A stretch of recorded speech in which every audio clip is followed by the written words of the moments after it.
a listener production. Hey, Bension Siebert here with the briefing. What will Donald Trump's return to the White House mean for Australia and the world? During his election campaign, Donald Trump said he'll be a dictator on day one. He'll jail his political opponents. He'll investigate US media outlets for treason. He will put a tariff on every overseas product, deport millions of immigrants, reverse climate change action, and end the war in Ukraine. So he says. But how seriously should we take Trump when he says these things? And what lessons will our own politicians here in Australia be taking from Trump's victory ahead of our own election early next year? One man with a deep insight to all of these questions is former Australian Prime Minister Malcolm Turnbull, who dealt directly with Trump during his first term. Malcolm Turnbull, welcome to the briefing. Yeah, great to be with you. What does a second Trump presidency mean for Australia? It will be a challenging time. It'll be a wild 4 years, and I think arguably wilder than the first 4. What's your advice to Anthony Albanese right now? Well, look, Albanese should take a strong stand for Australia. He will be told by a lot of people that he should suck up and flatter Trump because, Trump's a big narcissistic guy and, encourages people to suck up to him and flatter him. That's absolutely the wrong approach. I took a different approach with Trump. I stood up to him on matters that were important to Australia, incurred his wrath. We had a famous row, but in doing so, I won his respect. And as a result of that, I was able to get very good outcomes for Australia, both in terms of the refugee resettlement deal and in terms of exempting Australia from tariffs on steel and aluminium. Now, Trump is a very transactional guy. You've got to persuade him that what you want to do is also in his interest. But the one thing that a person with his personality respects is strength. So if you give in to him, a bully, and he is clearly a bully, that's like saying the Pope's a Catholic. If you give in to him, you'll just get more bullying. So, Albo's got to be forthright, stand his ground, and be prepared to, get a blast from time to time. What is Trump really like behind closed doors? He's pretty much what you see is what you get. He can be funny, he can be charming, he can also be angry and bullying and so forth. I mean, this is a guy who says the quiet bit out loud, and he lives his life on the public stage. And when he's off stage, he's really not that different to what he is on stage. So very much as you see him. A big bully, narcissistic in the sense that he's totally focused on himself. And I mean, look, this is the biggest political comeback anyone can remember. I mean, he could not possibly have done that without an enormous amount of self-belief. So really, he's a very special sort of personality. That doesn't mean he's a good person or a good president, but, his personality is one of enormous strength, enormous determination. And so if you want to win his respect, you've got to be as strong as him. That's really the key. When Trump says things like he wants to terminate the US Constitution, be a dictator on day one, jail his political opponents, his supporters often say he's not being serious and that we shouldn't take him literally. Should we? I think you should always take him literally. Whether he'd actually be able to do it is another question. There was, in the lead up to Trump won for his first term in 2017, there was a general belief that his rhetoric on the campaign trail was just that, and in government, he would be more conventional. The system would, if you like, institutionalise him. Now, that was proved to be utterly wrong. So, when Trump says he's going to put massive tariffs on imports, believe him. He will do that. It may be that there's some other factors prevent him from doing it, but he's shown every indication of doing exactly what he says. I mean, as he said, in his victory speech last night, promises made, promises kept was exactly the line he used. You mentioned tariffs there. Trump says he wants to put a tariff on everything coming into America from overseas. How do you see that affecting the Australian economy over the next 4 years? Well, if it applied to Australia, and we should make the argument that it shouldn't, we can make the same arguments I made back in 2017 and 2018 successfully on the steel tariffs and aluminium tariffs. But if we can't persuade him to exempt us, then what we have to accept is that that will be a barrier to our exports to the US, but it will also be a brake on trade globally. You see, you're putting a 20% tariff on all imports to the US and 60% on tariffs from China is going to put a big brake on trade. Now, Australia is an open trading market economy. We have a vested interest in free trade and open markets. We have a much higher percentage of our GDP is trade compared, say, to the US. And so anything that's bad for global trade is more or less bad for us. Trump is promising the biggest tariffs on China in particular, our biggest trading partner, being hugely important to Australia's economy. The US is obviously hugely important to our military security. Do you think Trump is going to make us choose? No, I don't think so. I mean, in the sense of demanding that we stop selling iron ore to China. Well, I don't think that will happen. I can't imagine, and if he did ask for that, I can't imagine why we'd even contemplate it. But clearly, if there were hostilities with China, then trade with China would be interrupted for sure. But the reality is that if his tariffs result in a slowdown in the Chinese economy because their export markets are reduced or limited, that will have a knock-on effect to Australia because their economy will slow and they won't be importing as much iron ore and coal and other things from us.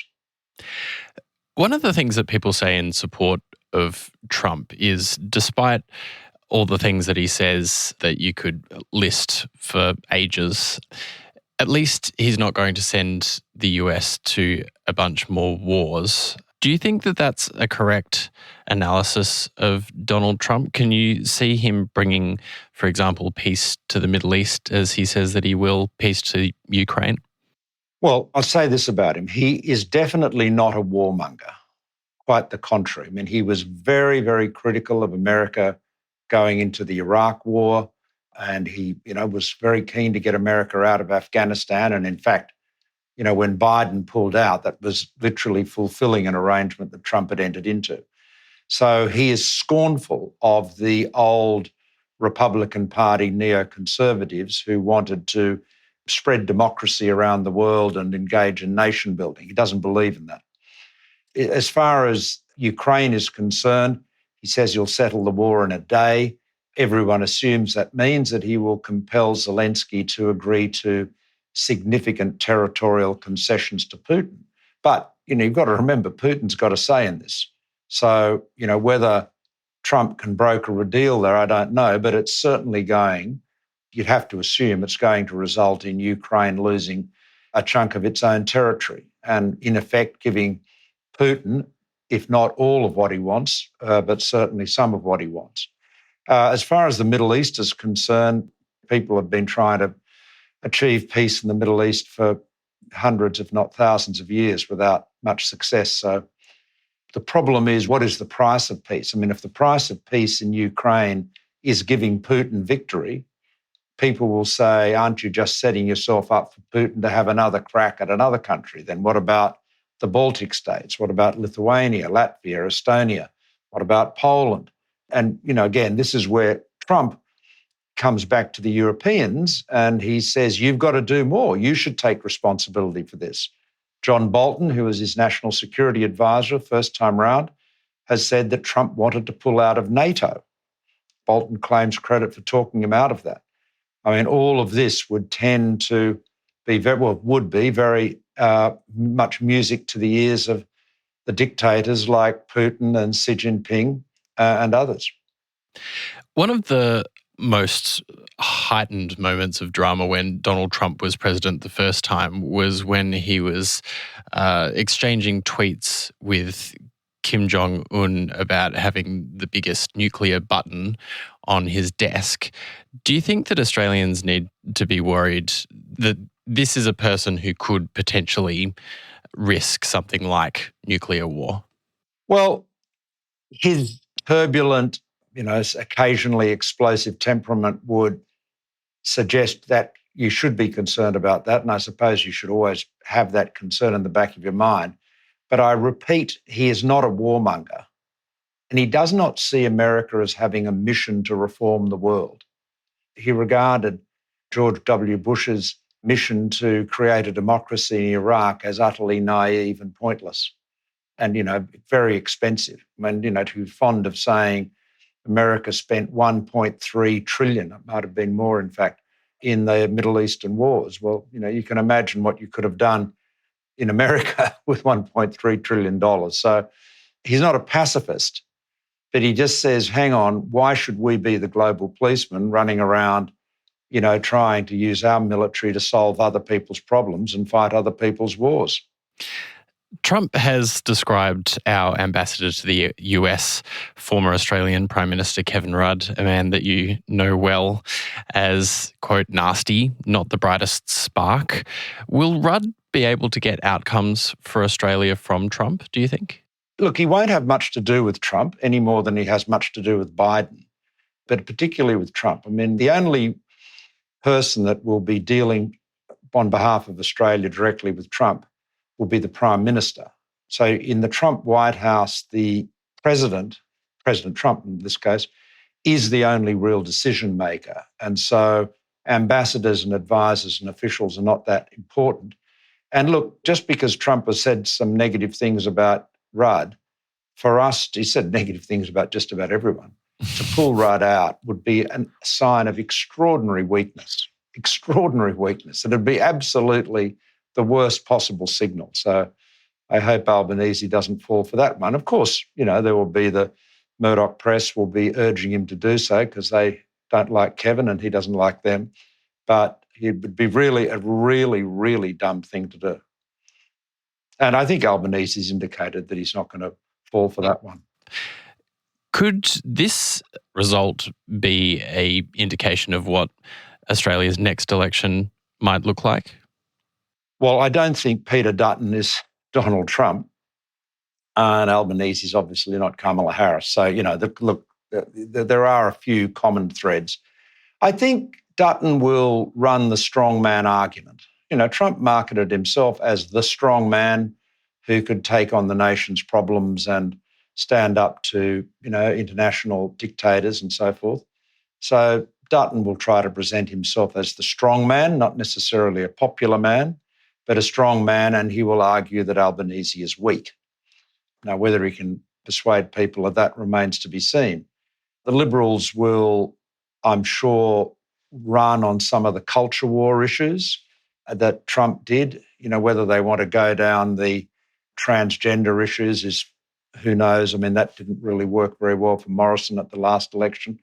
I think most Australians regard that as being at the fringe of the fringe. On border protection, which was a huge issue in this American election, the Labor and Liberal parties nowadays have essentially the same policy. I mean, it used to be a very partisan policy, as you remember, but the very tough sort of turn back the boats approach we take to people smuggling is now something that's bipartisan. I mean, we've just learnt by experience it's the only thing that works. Going into this election, the one thing you can't say is that Americans didn't know what they were going to get. Donald Trump has been very open about his plans. Absolutely. What do you think this means for democracy as a political movement around the world? Well, I think it means that a majority of Americans were prepared to support Trump, despite the fact that he openly incited an insurrection against the peaceful transition of power under the Constitution in 2021. This is the January 6th assault on the Capitol. They support him despite the threats of, that he's made to lock opponents up and use the military in domestic situations. So they have voted for a strong man in a political sense with their eyes open. So, I think this outcome will shock many people. Now, having said that, politics is a relative business. So there are people that may disagree with Trump on all of those issues, but nonetheless voted for him because they liked Harris and the Democrats even less. There was plenty of evidence that most Americans would have rather not had to choose between Trump and Harris. I mean, they didn't like either of them. They certainly didn't like Biden and Trump. So, their system produced two unpopular candidates and forced to make a choice. A majority went for Trump. Well, Malcolm Turnbull, thanks so much for joining us on The Briefing. Thank you very much. Former Prime Minister Malcolm Turnbull there.